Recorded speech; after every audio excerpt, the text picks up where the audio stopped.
കർത്താവായ യേശുക്രിസ്തുവിന്റെ അത്ഭുത നാമത്തിന് സ്തുതി. സഹോദരൻ ജോയ് തോമസിന്റെ സന്ദേശങ്ങളിൽ നിന്നും പരിഭാഷപ്പെടുത്തിയ പ്രഭാത ധ്യാനത്തിലേക്ക് ഏവർക്കും സ്വാഗതം.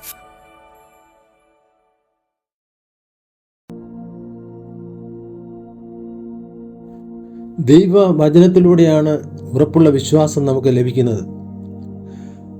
അവർ പത്യോപദേശം പൊറുക്കാതെ കർണരസമാകുമാറ് സ്വന്തം മോഹങ്ങൾക്കൊത്തവണ്ണം ഉപദേഷ്ടാക്കന്മാരെ പെരുക്കുകയും സത്യത്തിന് ചെവി കൊടുക്കാതെ കെട്ടുകഥ കേൾപ്പാൻ തിരികുകയും ചെയ്യുന്ന കാലം വരും.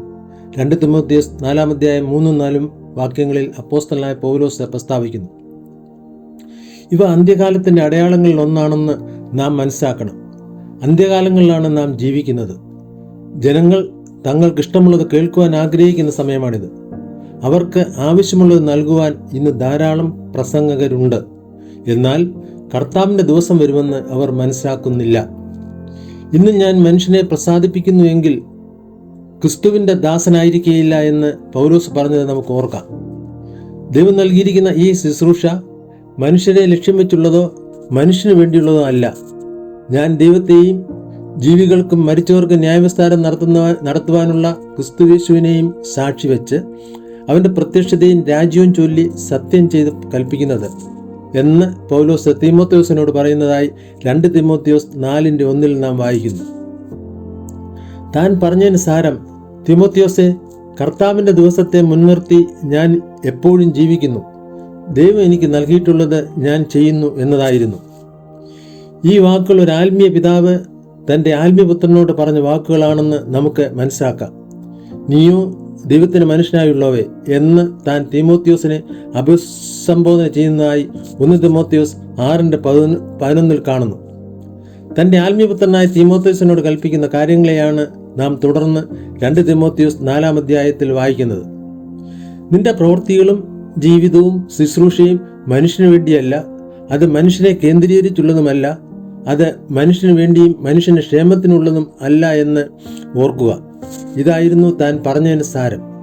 വേറെ രീതിയിൽ പറഞ്ഞാൽ, നമ്മുടെ ജീവിതത്തിൽ കർത്താവിൻ്റെ ആ ദിവസത്തെ മുൻനിർത്തിക്കൊണ്ട് നാം ജീവിക്കുകയും പ്രവർത്തിക്കുകയും ചെയ്യേണ്ടത് അനിവാര്യമാണ്. വിശുദ്ധ പൗലോസ് പറയുന്നത്, നമ്മുടെ ജീവിതവും പ്രവർത്തനങ്ങളും ശുശ്രൂഷയും എല്ലാം അതിൻ്റെ വെളിച്ചത്തിൽ ആയിരിക്കണം എന്നാണ്. നീതിയുള്ള ന്യായാധിപതിയായ കർത്താവിന് വേണ്ടിയാണ് അത് ചെയ്യുന്നതെന്ന് നമുക്ക് ഓർക്കാം. ജീവിച്ചിരിക്കുന്നവർക്കും മരിച്ചവർക്കും ദൈവം നീതിയുള്ള ന്യായാധിപതിയാണെന്ന് മനസ്സിലാക്കണം. തൻ്റെ രാജ്യത്തെ സ്ഥാപിക്കുന്നതിന് താൻ രാജാവായി വേഗം പ്രത്യക്ഷനാകും.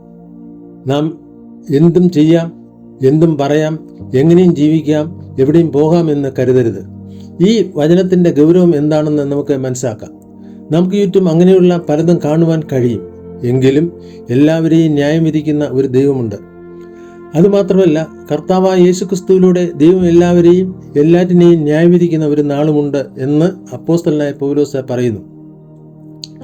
ആകയാൽ മനുഷ്യരുടെ ആഗ്രഹങ്ങൾക്കനുസരിച്ച് വചനം മാറ്റരുത് എന്ന് താൻ തൻ്റെ ആത്മീയപുത്രനായ തീമോത്തിയോസിനോട് ആജ്ഞാപിക്കുന്നു.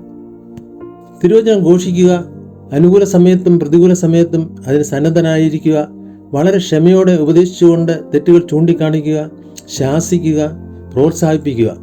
മനുഷ്യർ നിർമ്മലോപദേശം ഉൾക്കൊള്ളുവാൻ വിമുഖതരായിട്ട് തങ്ങളുടെ അഭിരുചിക്ക് അനുസൃതമായി ഇമ്പമുള്ള കാര്യങ്ങൾ പറഞ്ഞു കേൾപ്പിക്കുന്നു. ഉപദേഷ്ടാക്കളെ വിളിച്ചുകൂട്ടുന്ന കാലം വരും. 2 തിമോത്തിയോസ് 4:2-3 വാക്യങ്ങളിൽ നാം വായിക്കുന്നു. മനുഷ്യർ നിർമ്മലോപദേശം ഉൾക്കൊള്ളാത്ത സമയം വരും. മറ്റൊരു വിധത്തിൽ പറഞ്ഞാൽ, തീമോത്തിയോസെ, സഭയിൽ നിങ്ങളെ വേണ്ട, നിങ്ങളുടെ പ്രസംഗം കേൾക്കുവാൻ ഞങ്ങൾ ആഗ്രഹിക്കുന്നില്ല എന്ന് പറയുന്ന ഒരു സമയം വരും എന്നാണ് പൗലോസ് പറഞ്ഞത്. തീമോത്തിയോസെ, സഭയിൽ നിങ്ങളുടെ പ്രസംഗം ഞങ്ങൾ ആഗ്രഹിക്കുന്നില്ല.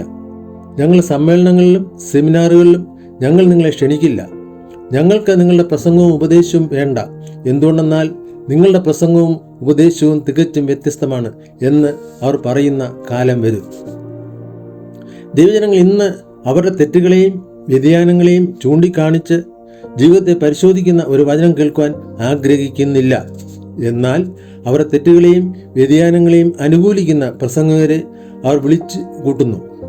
സഹോദരി സഹോദരന്മാരെ, അപ്പോസ്തലനായ പൗലോസ് പ്രവചിച്ച ആ കാലത്താണ് നാം ഇന്ന് ജീവിക്കുന്നത്. ആ കാലം വന്നു കഴിഞ്ഞു. ആ കാലത്തിന് മൂർധന്യത്തിലാണ് നാം ആയിരിക്കുന്നത് എന്ന് നമുക്ക് മനസ്സിലാക്കാം. ഈ സമയത്ത് നാം ഉറങ്ങുന്നവരുടെ കൂട്ടത്തിലാകാതിരിക്കേണ്ടതിന് നമ്മെ ഉണർത്തുന്ന ഒരു വചനം നമുക്ക് എത്രമാത്രം ആവശ്യമാണ്. ആകയാൽ താൻ നിൽക്കുന്നുവെന്ന് തോന്നുന്നവൻ വീഴാതിരിപ്പാൻ നോക്കിക്കൊള്ളട്ടെ എന്ന് അപ്പോസ്തലനായ പൗലോസ് പറയുന്നത് നാം 1 കൊരിന്ത്യർ 10-12 കാണുന്നു. അപ്പോസ്തലനായ പൗലോസ് തൻ്റെ ജീവിതത്തെക്കുറിച്ച് എത്രമാത്രം ശ്രദ്ധാലുവായിരുന്നു എന്ന് ഇത് വ്യക്തമാക്കുന്നു. മറ്റുള്ളവരോട് പ്രസംഗിച്ച ശേഷം താൻ ഒരിക്കലും കൊള്ളരുതാത്തവനായി പോകരുത് എന്നതായിരുന്നു തൻ്റെ പ്രാർത്ഥന. വിശുദ്ധന്മാരെ കൊള്ളരുതാത്തവരായി തീരുവാനും വീണു പോകുവാനും സാധ്യതയുണ്ട്. ആത്മീയ ഉറക്കത്തിലേക്ക് വഴുതി വീഴുവാൻ സാധ്യതയുണ്ട്. ഇത് സംഭവിക്കുകയില്ല എന്ന് നമുക്ക് ആർക്കും പറയുവാൻ കഴിയുകയില്ല. ക്രിസ്തു നമുക്ക് ശക്തി നൽകാതെ നാം ഒരിക്കലും ശക്തരല്ല എന്ന് നമുക്ക് മനസ്സിലാക്കാം. ആകയാൽ വിശുദ്ധന്മാരെ, ദൈവവചനത്തെ വളരെ ഗൗരവമായി നമ്മുടെ ജീവിതത്തിലേക്ക് സ്വീകരിക്കാം. ദൈവവചനം ശരിക്കും ആവശ്യമുള്ളതും ദൈവം തന്നെ കരുണയിൽ നൽകിയ വചനവുമാണെന്ന് നമുക്ക് മനസ്സിലാക്കാം. ദൈവം നമ്മെ സഹായിക്കുമെന്ന് നമുക്ക് വിശ്വസിക്കാം. ഹല്ലേലൂയ.